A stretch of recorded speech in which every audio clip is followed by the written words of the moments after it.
Hi guys!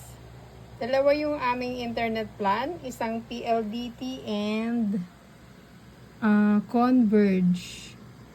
Ayan. Ito yung Converge. And ito yung PLDT. So, sa tingin nyo, ano ba mas mabilis na connection? Ang PLDT o Converge?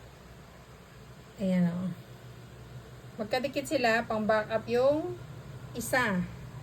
Ngayon, based on my experience, mas mabilis ang Converge dito sa parting Bulacan. Or dito, baka dito lang sa area namin. Itong Converge na sa 1,500 per month. Ito naman ay 1,650 kasi may kasama ng pre-Netflix siya.